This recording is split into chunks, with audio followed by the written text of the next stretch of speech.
real challenge before Ranil. The political emotions that came from May Day parades and rallies are diminishing slowly. Anyway, none of the political parties were able to create the temperament they tried to gain on that day. True, the JVP had the highest public participation, but that was nothing compared to what the party boasted it would be. Only the JVP managed to record a participation of more than 10,000 people. For sure, it did not exceed 15,000. All the other parties had participants in the thousands only. It appears the JVP had concealed its skin, called the NPP, at this May Day rally. Everyone questions its cover-up of the NPP, under which it was to contest the local government election that was to be held on the April 25th. Raterala has been saying repeatedly that the country's politics would see a considerable change after May Day. The main reason for that was Ranil did not have a clear-cut program to place before the country. He could not say what would lie ahead. It is difficult to go past a political occasion like May Day that easily. A lot of what Ranil had been saying previously had become null and void by May Day. He gave dates and said a large number from the SJB will join him. So far, none have done that. By that, Raterala does not mean that no one from the SJB will join Ranil. There really are some, but Ranil is without a trusted and appealing program to attract them. Ranil has failed to guide his group within the SLPP towards the exact target. After May Day, that group might have become more disheartened. Ranil has lost an opportunity to announce a government-declared National May Day and bring all his loyalists to a single platform. His economic reforms process has become stagnant. This quarter has recorded a fairly high inflow of foreign remittances and a comparative increase in tax revenue. However,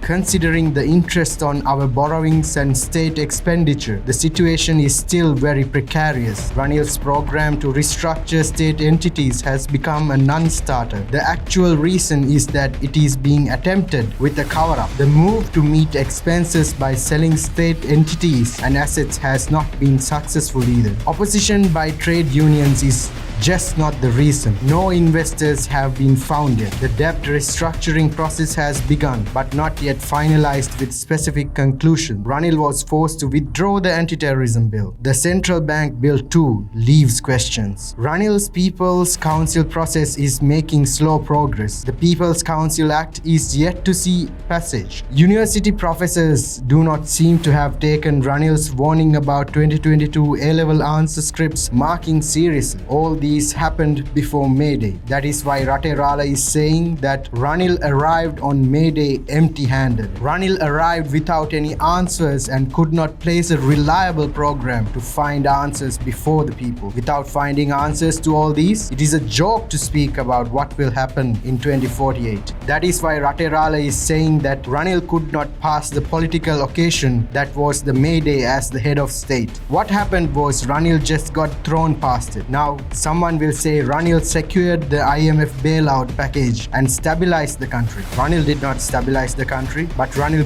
brought some calm to the country. That was the best to be expected at the time. Raterala gave the credit due to Ranil on that account without any hesitation. But we no longer are at that juncture. That was passed a long time ago. Now, the country has a new challenge before it. If Ranil cannot renew himself to face that challenge, he too will be left with boasting about a past gone by, just like the Rajapakshas do. Rajapakshas still boast about the war. Likewise, Ranil has to say only about how he brought calm to the country. He can keep on saying that. With the way things stand now, one thing is clear. Ranil will not form an all-party government hereafter. Not a national government either. Neither a national reconciliation government proposed by Raterala. Ranil is trying to carry on without a change. Actually, that is not possible. That path will be blocked by serious limitation. Raterala will predict what is going to happen if Ranil tries to carry on without a change. To say it simply,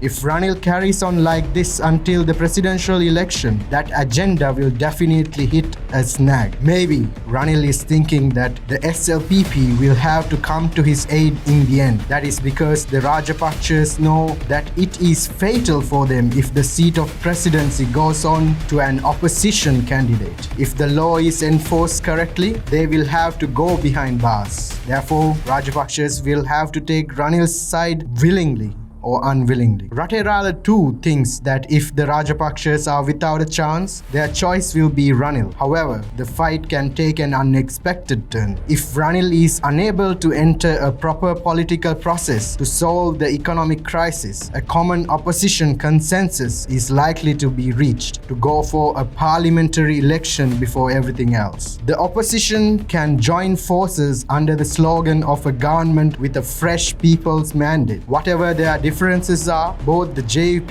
and the SJB are in agreement on that account. Also, it will be unavoidable that other parties in the opposition stand alongside with the power of the people that will be built around that slogan. There is no room at all for a people's mandate for this government again. If the public outcry rallies around it, a question will arise if Ranil and the SLPP can maintain their hold on parliament. In such a situation, the SLPP cannot keep majority power. Not just the people's power on the outside, a considerable segment in the SLPP too is disappointed with the Rajapakshas. If they cannot find an answer through Ranil, they will definitely turn to the opposition. If that happens, there will be a big change in the country's composition in power. Then Ranil will have to finish the remaining 2 years amid difficulties and go home. But on that day, he cannot prevent himself from being accused of having protected the Rajapakshas, and he has no way of escaping that accusation either. Okay, that's it for now. Goodbye. Jai Sri. Sincerely, Raterala.